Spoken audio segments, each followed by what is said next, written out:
Halo, selamat pagi. Salam sehat selalu untuk kita semua. Perjuangan melawan COVID-19 tidak bisa dilepaskan dari vaksin. Vaksin COVID-19 ibarat emas baru dunia dan negara-negara saling mengamankan stok. Negara-negara produsen vaksin didorong untuk mementingkan pemerataan, sementara negara-negara lainnya diingatkan untuk tidak terlena menjadi konsumen. Di tanah air, riset vaksin COVID-19 mandiri sudah berjalan begitu pandemi merebak. Hingga saat ini 2 vaksin COVID-19 mandiri yang tengah diriset dan dikenal dengan nama vaksin merah putih dan vaksin Nusantara. Inilah editorial Media Indonesia untuk edisi hari ini Rabu 21 April 2021 dengan tema Jalan Tengah Kemandirian Vaksin. Bersama saya Indra Maulana. Dan tentu saja seperti biasanya kami akan mengundang Anda berpartisipasi melalui line telepon di 0215839900. Dan pagi hari ini kita sudah bersama dengan anggota Dewan Redaksi Media Group, Gaudensius Suhardi. Selamat pagi Bang Gaudens. Salam sehat selalu untuk kita semua. Ya, salam sehat semuanya. Baik, nah seperti biasa sebelum kita masuk ke topik editorial kita hari ini, kita bahas dulu Bang Gaudens sedikit ya tentang headline Media Indonesia untuk edisi hari ini. Yang pertama ini menarik sekali tentang kelanjutan kasus dugaan penodaan agama ya, Joseph Paul Zhang.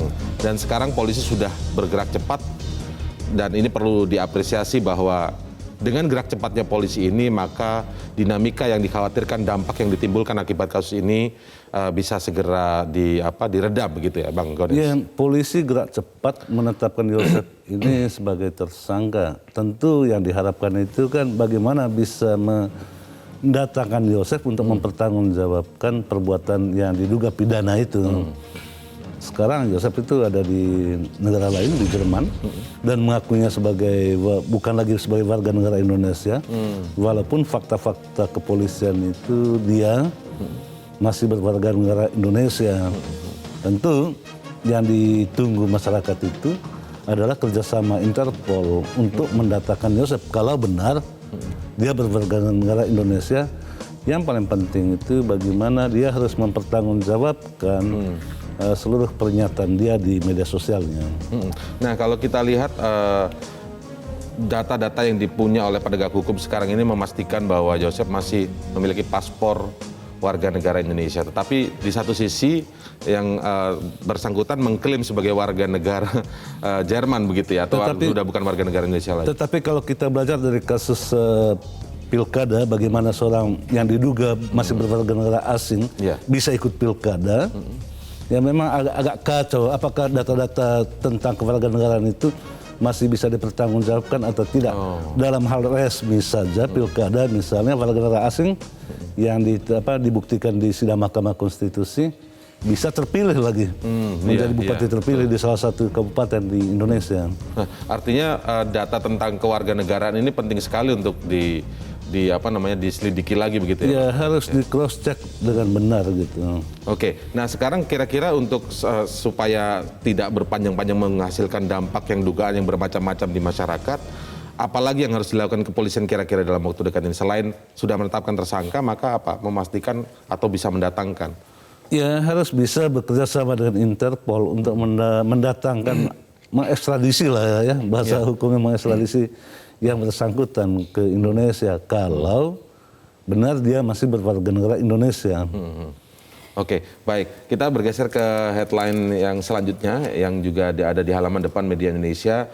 Daerah harus gencarkan larangan mudik. Ini setelah pemerintah pusat resmi melakukan pelarangan dengan beberapa turunan peraturannya. Sekarang daerah yang diminta untuk juga menunjang tentang hal ini, Bang ya.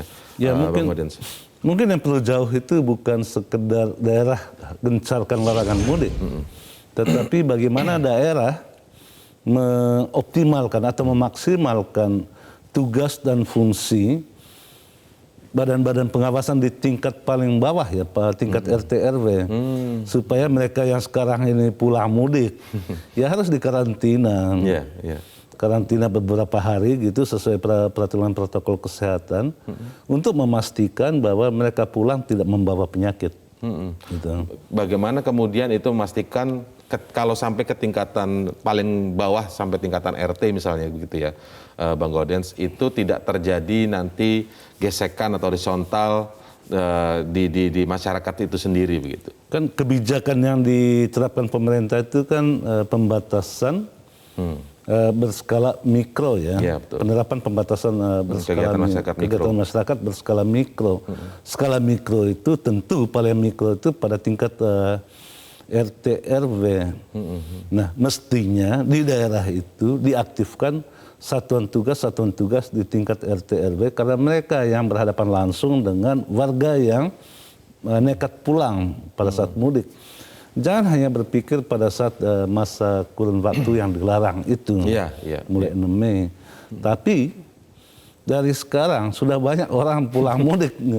Kita lihat misalnya di beberapa terminal di Jakarta itu ada peningkatan orang pulang mudik. Walaupun tidak disebut mudik, tapi orang pulang kampung katanya. Karena memang mereka sebagai pekerja lepas atau pekerja informal di Jakarta sudah tidak ada lagi yang dikerjakan di masa Ramadan ini, mereka balik ke kampung. Nah, ketika mereka balik di kampung, ketika mereka tiba di kampung, mestinya Satgas di tingkat RT RW itu yang berperan untuk mengisolasi mereka sementara waktu gitu.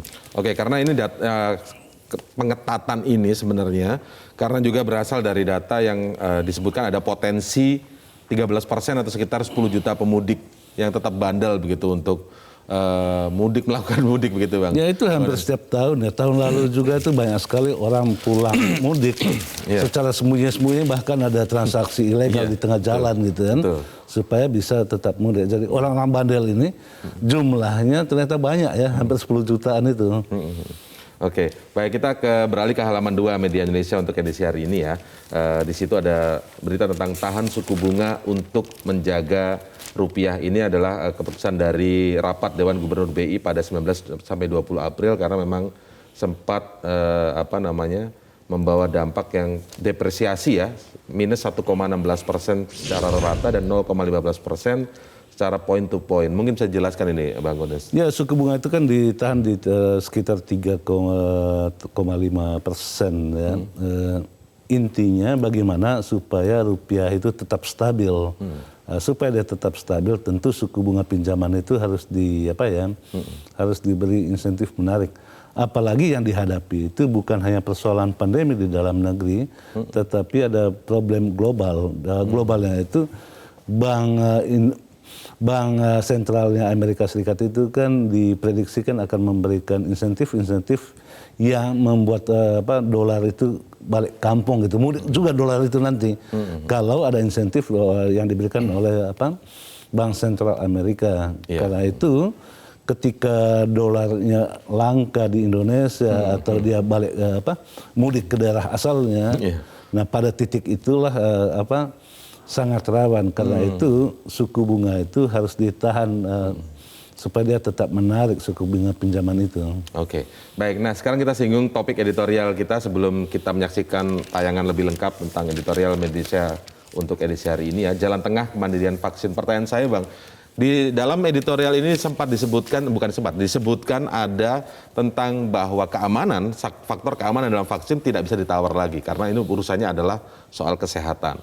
Pertanyaan saya, kenapa harus ada jalan tengah kalau ini soal keamanan? Bukankah harus tidak ada kompromi sebenarnya? Ya, di dunia ini ada tiga isu pokok terkait dengan vaksin itu. Yang pertama itu uang, medis, dan politik. Tiga isu ini menjadi satu.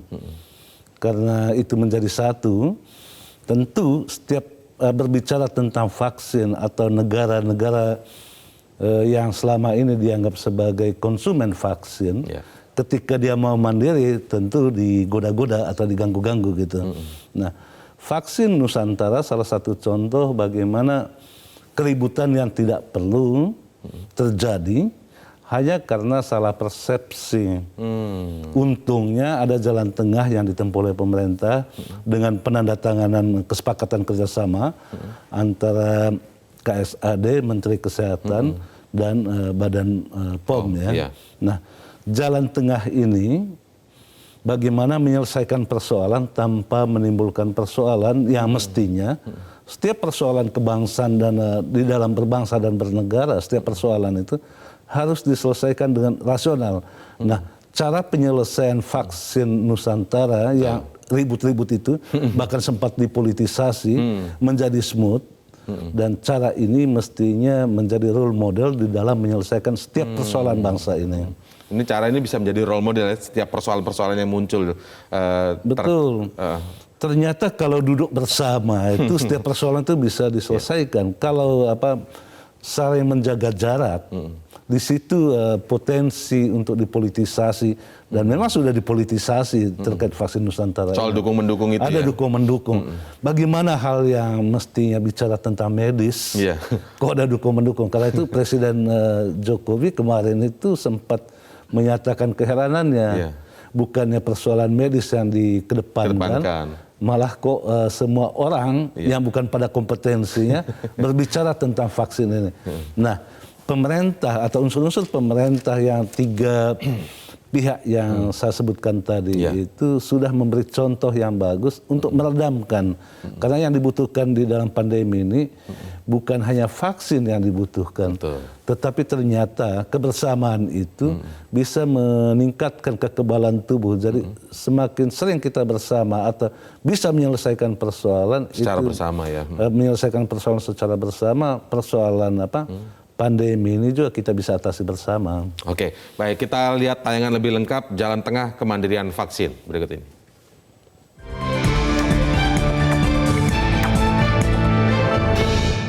Jalan Tengah Kemandirian Vaksin.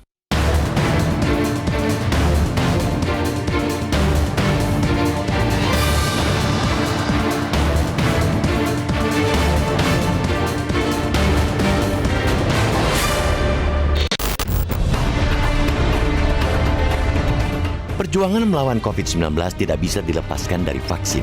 Namun, bicara vaksin jelas tidak sesederhana membeli apa saja yang tersedia dan menggunakannya. Vaksin COVID-19 ibarat emas baru dunia dan negara-negara saling mengamankan stok. Maka seperti juga negara yang kaya minyak atau komoditas maha penting lainnya, mereka yang dikdaya atas vaksin bukan hanya bisa menjadi penentu perang pandemi, melainkan penentu percaturan global lainnya. Tidak heran, dalam perbincangan vaksin ada dua kata yang selalu diserukan, yakni pemerataan dan kemandirian. Negara-negara produsen vaksin didorong untuk mementingkan pemerataan, bukan semata cuan. Sementara negara-negara lainnya diingatkan untuk tidak terlena di konsumen. Meski bukan raksasa riset medis, bagaimanapun semua negara harus berusaha mengembangkan vaksin sendiri. Sebab itu, kita patut bangga saat di tanah air riset vaksin COVID-19 mandiri sudah berjalan begitu pandemi merebak. Hingga saat ini, 2 vaksin COVID-19 mandiri yang tengah diriset dan dikenal dengan nama vaksin merah putih dan vaksin Nusantara. Vaksin merah putih dikembangkan Lembaga Biologi Molekuler Eichmann, LIPI, Universitas Gadjah Mada, Universitas Indonesia, Institut Teknologi Bandung, dan Universitas Airlangga. Vaksin ini diharapkan dapat memasuki tahap uji klinik akhir tahun ini dan diedarkan tahun depan. Sementara vaksin Nusantara diprakarsai mantan Menkes Terawan Agus Putranto. Adanya 2 riset vaksin mandiri bukanlah sebuah persaingan, apalagi bahan politisasi. Justru kita perlu mendukung semakin banyak riset vaksin mandiri. Pembuatan vaksin bukanlah kerja mudah dan sebabnya butuh upaya bersama sebanyak mungkin. Di sisi lain, kita sepakat bahwa keamanan adalah hal yang tidak dapat ditawar. Dalam soal vaksin, ukuran keamanan pun telah terang benderang dengan adanya aturan baku dunia.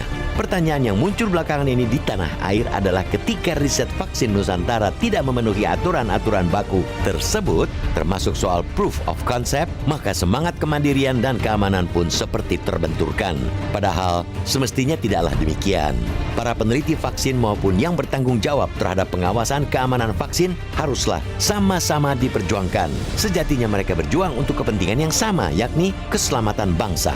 Jalan tengah itulah yang ada lewat nota kesepahaman yang ditandatangani Menteri Kesehatan atau Menkes Budi Gunadi Sadikin, Kepala Staf Angkatan Darat atau Kasat, Jenderal TNI Andika Perkasa, serta Kepala Badan Pengawas Obat dan Makanan atau BPOM Penny K. Lukito pada Senin 19 April lalu. Lewat MOU itu, riset vaksin Nusantara hanya bersifat autologus. Dengan kata lain, riset hanya dipergunakan untuk diri pasien sendiri, sehingga tidak dapat dikomersialkan dan tidak diperlukan persetujuan izin edar. Riset vaksin Nusantara juga akan dipindah dari RSUP Karyadi Semarang ke RSPAD Gatot Subroto dan dijalankan sesuai kaidah dan perundang-undangan yang berlaku. Kita patut mengapresiasi jalan tengah ini sebab menunjukkan kesepahaman lembaga garda depan kita soal pentingnya dukungan riset dan ketegasan menjalankan perundang-undangan. Kesepakatan ini sepatutnya pula menjadi anutan akan riset lain yang mungkin muncul di masa mendatang. Tidak kalah penting adalah respons tanggap dari lembaga-lembaga berwenang. Kecepatan dan ketepatan memberikan jalan bagi riset vaksin sebenarnya yang paling dibutuhkan untuk mempercepat kerja dan menghindari kegaduhan di masyarakat.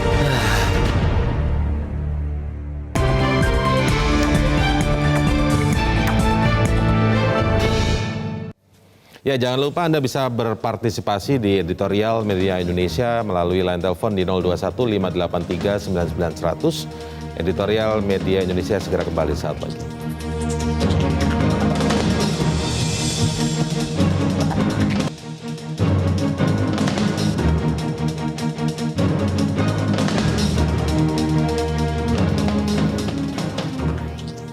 Jalan tengah kemandirian vaksin, editorial Media Indonesia untuk edisi hari ini. Bang Gaudens, saya tertarik dengan apa yang disampaikan Bang Gaudens bahwa dengan apa yang dilakukan oleh beberapa terkait dengan Menteri Kesehatan, kemudian KSAD dan Kepala BPOM gitu, duduk bareng menyelesaikan masalah. Itu oke, memang duduk bersama menyelesaikan masalah. Tetapi kalau persoalannya adalah soal vaksin dan di situ ada kewenangan BPOM. Apakah hal-hal seperti ini nanti justru bisa menulari begitu ketika ada persoalan vaksin lagi yang ini bisa dirembuk lagi lah intinya. Itu kan apakah itu tidak menjadi kurang baik Bang sebenarnya? Ya sebetulnya nota kesepahaman itu menurut saya itu adalah win-win solution ya. Tidak ada yang kehilangan muka di sana. Tetapi dengan kesepakatan-kesepakatan yang dicapai, yang ditandatangani pada hari Senin ya, itu kan hari Senin 19 April ya, malah di markas tentara itu, di markas tentara Angkatan Darat. Sebetulnya ada pengakuan, di balik itu ada pengakuan terkait dengan profesionalitas seorang terawan. Mengapa saya sebut demikian? Karena keputusannya itu kan atau kesepakatan itu adalah tidak lagi disebut sebagai vaksin Nusantara, tetapi penelitian berbasis sel dendritik. Nah, ini kan dan pusat penelitiannya tidak lagi di Semarang, tetapi pusat penelitiannya itu di Rumah Sakit Angkatan Darat Gatot Subroto. Hal yang sudah dilakukan oleh terawan selama ini gitu. Dengan demikian untuk menghindari ada kesan politisasi seperti yang disebutkan timbul dukung mendukung, juga ada kesan atau pernyataan-pernyataan yang menyebutkan bahwa vaksin Nusantara itu kurang efektif sehingga tidak diizinkan untuk untuk dilakukan uji klinis pada fase kedua, tetapi pada pihak lain justru banyak orang, bukan hanya orang-orang biasa ya, malah banyak tokoh-tokoh yang memberikan kesaksian bahwa mereka justru nyaman di tangan terawan, atau ada trust ya, ada trust di sini. Nah, trust itulah yang modal sosial di dalam mengatasi pandemi. Bagaimana kita bisa mengatasi pandemi kalau tidak ada trust? Orang lebih trust kepada terawan daripada BPOM. Itu yang terjadi fakta sekarang ini. Karena itu kesepakatan tanggal 19 April itu adalah jalan tengah yang mestinya di dalam menyelesaikan setiap persoalan berbangsa dan bernegara daripada ribut-ribut, lebih bagus duduk bersama. Jadi duduk bersama itulah makna tersirat dari penandatanganan nota kesepahaman pada tanggal 19 April itu. Oke, jadi intinya pada nota kesepahaman ini dia tidak lagi disebut vaksin Nusantara, tetapi sebenarnya siapapun yang ingin menggunakan itu boleh begitu. Ya, karena dia penelitian berbasis pelayanan, sehingga tidak perlu ada izin edar. Kan yang menjadi persoalan terhadap vaksin Nusantara ini kan persoalan izin edar. Tetapi di sisi lain, DPR di dalam rapat pada tanggal 10 April itu resmi kok, itu resmi tertuang dalam notulen rapat kerja antara DPR dengan berbagai kementerian, termasuk di sana itu ada kepala BP POM. Di dalam 4 butir kesepakatan yang terkait dengan vaksin Nusantara itu, DPR mendesak BP POM itu untuk segera mengeluarkan izin edar pada fase 2. Bahkan banyak sekali dukungan-dukungan yang diberikan kepada vaksin Nusantara 2, vaksin Nusantara ya.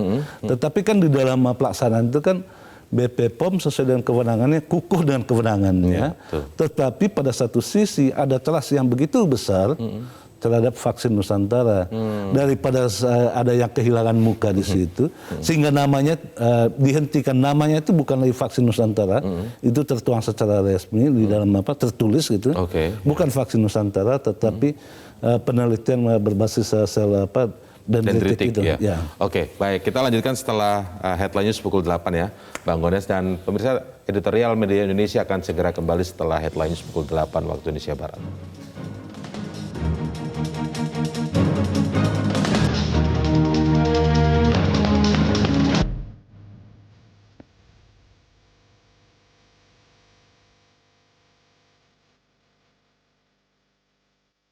Ya, kembali di editorial Media Indonesia. Langsung saja kita sapa Anda yang sudah bergabung saat ini. Ibu Indra di Cirebon, Jawa Barat. Selamat pagi, Ibu Indra.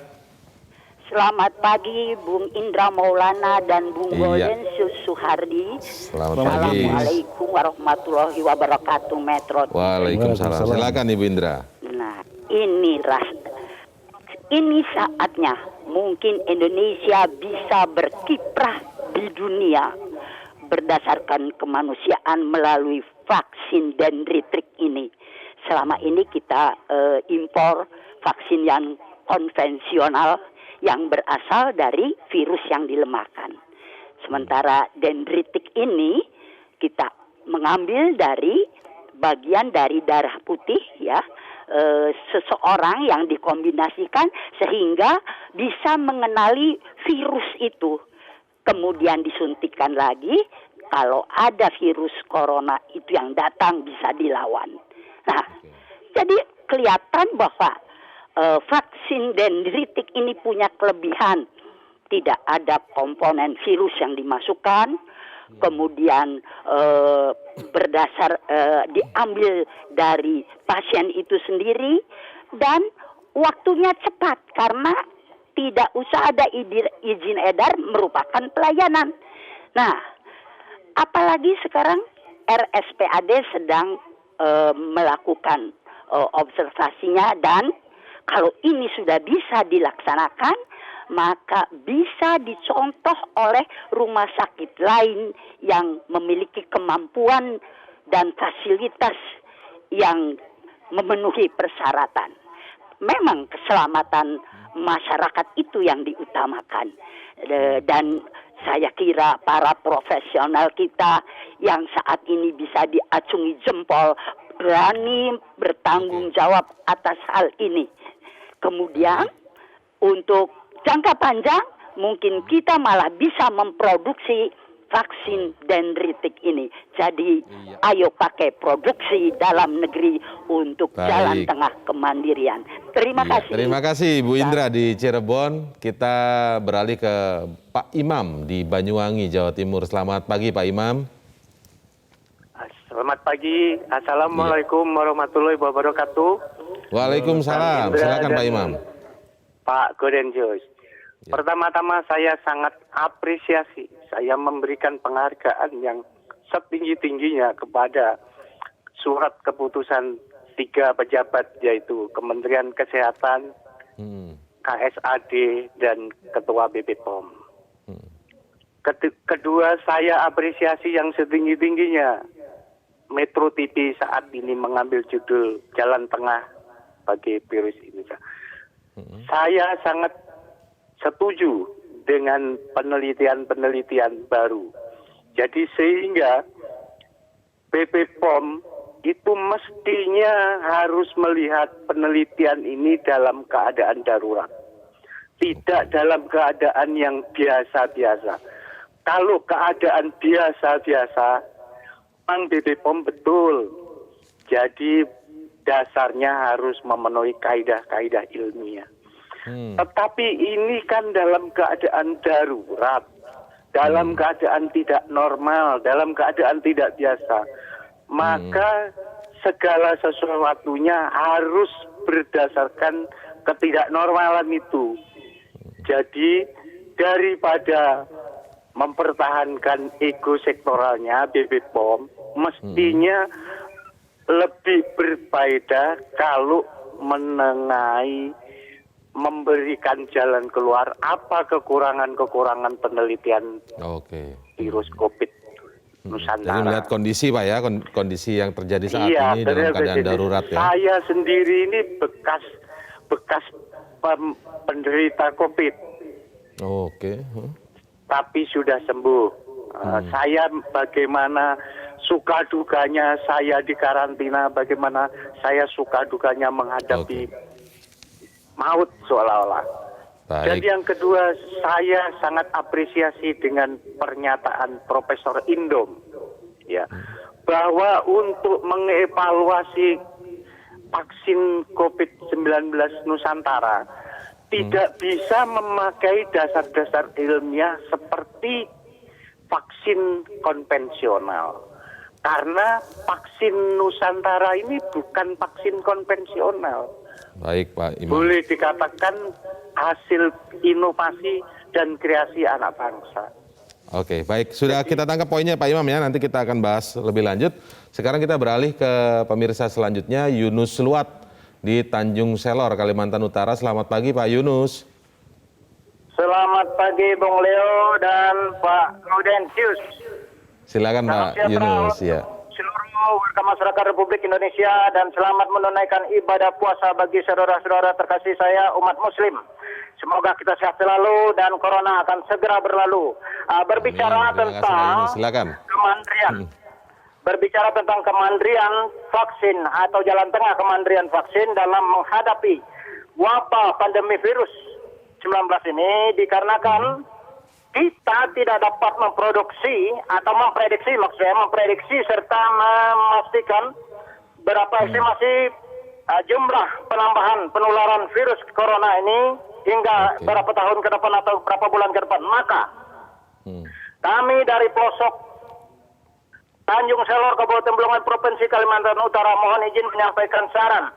Sangat diperlukan adanya kesiapsiagaan dari pemerintah Republik Indonesia. Tentunya bekerja sama dengan seluruh warga masyarakat Republik Indonesia dalam mengimplementasikannya. Yang harus dibangun segera pada skala prioritas, termasuk dengan kemampuan dalam mengembangkan produksi vaksin. Nah, kami berharap produksi vaksin ya. Kita berharap bahwa kemandirian dan pemerataan vaksin harus ada.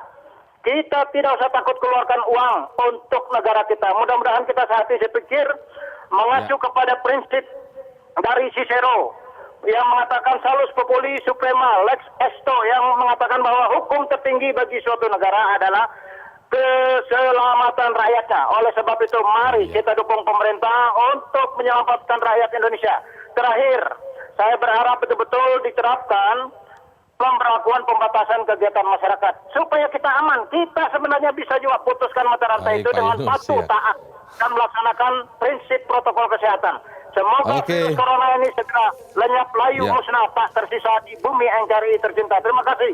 Sukses selalu. Terima kasih, semangat sekali Pak Yunus Luat dari Tanjung Selor, Kalimantan Utara. 3 penelpon, tapi kalau boleh saya catat benang merah sedikit ya, bahwa kalau lihat ini sudut pandangnya adalah kemandirian vaksin. Kita jangan sampai menjadi seperti yang ditulis di editorial, menjadi hanya negara konsumen saja, karena negara-negara dunia ini juga pasti akan mengamankan stoknya masing-masing begitu ya Bang Gondens ya. Iya, pengembangan sel dan teletik ini sudah dilakukan oleh RSPAD itu dari 2017. Tetapi tidak terkait dengan COVID. COVID, betul. Terkait dengan kanker. Itu dan sudah berhasil. Penelitian awalnya itu untuk itu ya? Untuk kanker ya. Di dunia itu penelitian ini dilakukan untuk kanker gitu ya. Yang kedua, pada 2019 Kementerian Kesehatan sudah menetapkan RSPAD Gatot Subroto itu sebagai pusat penelitian berbasis pelayanan sel tadinya.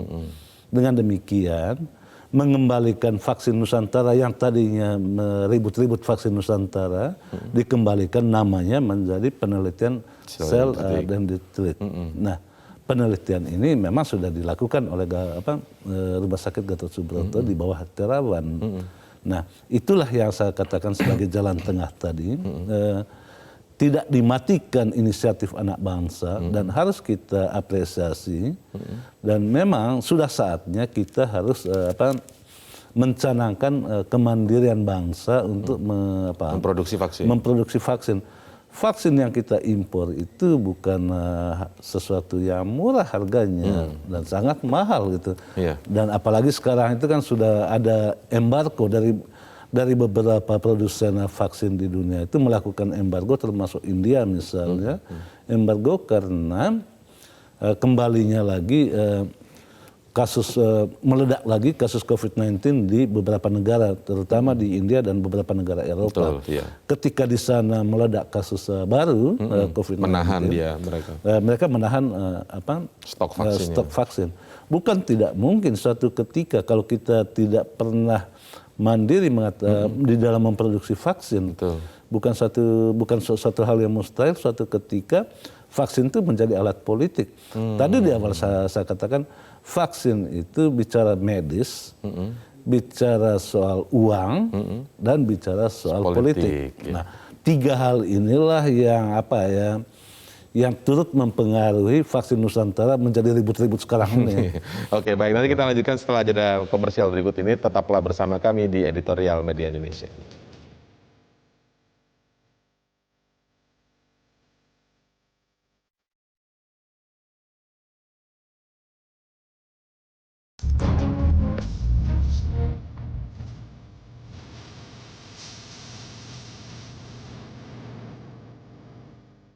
Ya, kalau konteksnya adalah kemandirian vaksin, bahwa kita tidak boleh menjadi konsumen yang kemudian tergantung pada vaksin yang kita impor, begitu ya Bang Gaudens. Pertanyaannya, kalau memang ada testimoni-testimoni yang sudah disampaikan oleh para tokoh, kemudian ternyata sel dendritik ini dalam penelitian sebelumnya untuk kanker dan disebut berhasil, why not? Kenapa enggak kita misalnya kemudian tetap juga bisa diproduksi dan digunakan secara bisa beredar juga gitu ke depannya, mungkin dalam kajian-kajian pemerintah dan BPOM selanjutnya. Ya, kadang-kadang itu kita ada inferior ya, kalau berhadapan dengan orang kulit putih. Seakan-akan kalau dihasilkan oleh bule itu benar semuanya. Kalau kita, bangsa kita sendiri, orang-orang kita sendiri yang melakukannya itu dianggap salah semuanya. Itulah yang terjadi di dalam kasus vaksin Nusantara itu. Kita itu terlalu berorientasi keluar. Padahal untuk keluar itu membutuhkan uang yang banyak. Nah, kenapa kita tidak mendukung vaksin Nusantara yang sudah dikembangkan dengan baik oleh Terawan? Nah, pada titik ini, tentu kita harus tegas juga mengatakan bahwa kaidah-kaidah ilmiah itu harus dipenuhi. Tetap dipenuhi. Nah, apa pentingnya kaidah ilmiah itu? Kaidah ilmiah itu hanya untuk mengatakan bahwa siapa saja kalau menggunakan kaidah yang dilakukan sekarang ini, mestinya hasilnya sama. Itu kan intinya kaidah ilmiah itu. Metodologi kan intinya itu. Siapapun yang menggunakan metodologi itu, sepanjang dilakukan sesuai kaidahnya, hasilnya pasti sama gitu. Nah, kita memberikan apresiasi tentu pertama-tama kepada Rumah Sakit Angkatan Darat yang sudah mengembangkan penelitian sel dendritik ini sejak 2017 dan sekarang menjadi pusat penelitian yang terkait dengan vaksin COVID-19 dan memang sudah dilakukan beberapa kali. Salah satu yang saya ingat itu ketika mantan Ketua Umum Partai Golkar Abu Rizal Bakri itu nge-tweet di akun Twitternya Dia mengatakan dia mau menjadi relawan itu karena percaya pada seorang terawan. Atau dengan kata lain, ketika ada trust, orang tidak pernah ragu menggunakan vaksin Nusantara ini.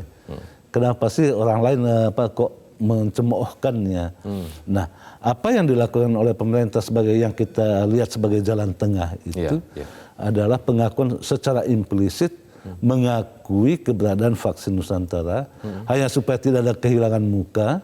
Disebutkan di sana bukan vaksin Nusantara lagi namanya, tapi penelitian dan trik ini gitu. Bang Oden tadi di awal kan menyebut ada 3 tentang soal medisnya sendiri, soal kesehatan. Kemudian ada soal ada uang di sana, uang dan ada politik. Ada politik, politik tadi sempat kita singgung, medis sudah kita singgung juga soal uji klinis tahap tahapan. Nah, terkait soal uang ini, apakah memungkinkan kemudian ada pemikiran seperti ini? Sepertinya mungkin vaksin Nusantara atau penelitian sel dendritik ini tertahan karena dia sifatnya mungkin jauh lebih manjur misalnya seperti itu dibanding yang lain karena ada yang efikasinya hanya 60% dan lain sebagainya. Ini bisa kemudian berdampak pada soal bisnis vaksin ini sendiri begitu. Kalau ini diizinkan. Indra, dalam 1 tahun ini di bawah Kemenristek BRIN banyak sekali hasil-hasil penelitian dari perguruan tinggi maupun swasta yang sudah dimanfaatkan. Katakanlah terakhir itu Jinos yang dilakukan oleh UGM. Harganya itu cuma 10.000 sampai 15.000. Tetapi kita tetap dipaksa untuk menggunakan antigen yang 200.000. Kenapa demikian? Mungkin karena produknya sudah banyak diimpor. Ini kan barang impor. Sudah terlanjur diimpor. Terlanjur banyak di Indonesia, belum habis produknya. Nanti rugi bandar kan? Nah, dalam kaitan ini kita harus katakan, berilah kesempatan kepada anak-anak negeri. Dan terbukti di dalam 1 tahun ini, penelitian yang terkait dengan kesehatan atau pandemi COVID-19 itu semakin menyadarkan kita betapa kita selama ini tidak pernah otonom di dalam melakukan penelitian yang terkait dengan kesehatan karena di sana itu ada uang banyak gitu. Ini pelajaran berarti menjadi salah satu catatan penting juga. Kerawanan itu membuat terobosan sebetulnya dan itu mengganggu kepentingan banyak orang. Karena itu saya katakan di sana itu ada persoalan medis, ada persoalan uang, dan juga ada persoalan politik. Jadi sebenarnya kesimpulan dari perbincangan ini sudah disampaikan Bang Oden sejak awal, ada 3 hal tadi itu Sebenarnya ada soal medisnya, ada soal uang, dan ada soal politik. Karena itu kita harus bersatu, jangan saling mencemoohkan. Apa yang dilakukan oleh Menteri Kesehatan, Kasat, dan BP POM itu sesuatu jalan tengah yang sangat baik di dalam memberi dukungan kepada anak bangsa untuk melahirkan karya-karya yang terkait dengan vaksinasi ini. Oke, dan salah satu catatan pentingnya mungkin adalah bahwa segera kita memang harus bisa mandiri dalam soal produksi vaksin ini, begitu ya, Betul. Bang Odes. Oke, baik, terima kasih Bang Odes atas waktunya di bedah editorial Media Indonesia untuk edisi hari Rabu ini. Terima kasih, salam sehat selalu untuk kita semua dan kita segera bisa keluar segera dari pandemi COVID-19 ini. Kita patut mengapresiasi jalan tengah ini sebab menunjukkan kesepahaman lembaga garda depan kita soal pentingnya dukungan riset dan ketegasan menjalankan perundang-undangan. Tidak kalah penting ialah respon tanggap dari lembaga-lembaga berwenang. Kecepatan dan ketepatan memberikan jalan bagi riset vaksin sebenarnya yang paling dibutuhkan untuk mempercepat kerja dan menghindari kegaduhan di masyarakat. Demikian editorial Media Indonesia untuk edisi hari ini. Saya Indra Maulana. Sampai jumpa.